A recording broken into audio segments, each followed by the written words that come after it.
કેશોદ શહેર કોંગ્રેસ પ્રમુખ ભરત લાડાણી હાલ કેશોદ સ્થાનિક સ્વરાજની ચૂંટણી યોજાનાર છે તેવા વખતે અમે કેશોદ શહેર કોંગ્રેસ પ્રમુખ દ્વારા એક તાલુકા વિકાસ અધિકારી શ્રી ને ચૂંટણી પંચ અધિકારી તરીકે પણ તેમની નિયુક્તિ હોય ત્યારે એક આચારસંહિતા ભંગની ફરિયાદ આપેલી છે। એ ફરિયાદ ચિરાગ બોપાણા નામના વ્યક્તિની સામે આપેલી છે। અમારા વોર્ડ નંબર 8 ના અને અન્ય ઉમેદવારોને કેન પ્રકારે દબાવી ધમકાવી અને ટેલિફોનિક વોટ્સએપ કોલિંગના માધ્યમથી ફોર્મ પરત ખેંચી લેવાની વાત કરે છે। પોતાના પરિવારમાંથી અગાઉ 10 વર્ષ કોર્પોરેટર તરીકે રાજકીય રીતે જોડાયેલા હોય, હાલ એમના પરિવારમાંથી પણ ચૂંટણી લડતા હોય,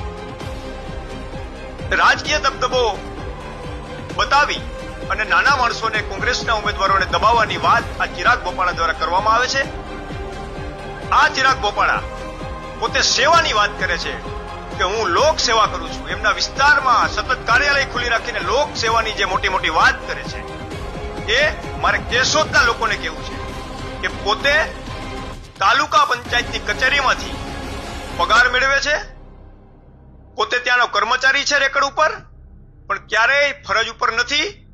એ આરટીઆઈમાં પણ ખુલાસો થયેલો છે। આ વાત મેં ટેલિફોનિક ટીડીઓ સાહેબને જણાવ્યા બાદ મેં લેખિત ફરિયાદ પણ આપેલી છે। આમને તાત્કાલિક અસરથી છૂટો કરી દેવામાં આવે।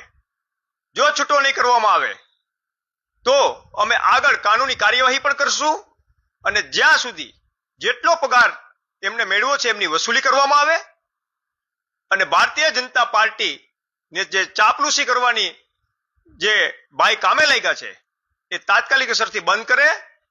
લોકશાહીમાં હંમેશા કોઈ કર્મચારી કોઈ રાજકીય પક્ષને ખુલીને મદદ કરી શકતો નથી, એને પોતાને ખબર હોવી જોઈએ। આવનારા દિવસોમાં આમની ઉપર કડક કાર્યવાહી કરવામાં નહીં આવે તો કાનૂની રાહે જે કાંઈ પણ કરવું પડશે એ કેશોદ કોંગ્રેસ કરવા માટે તૈયાર છે।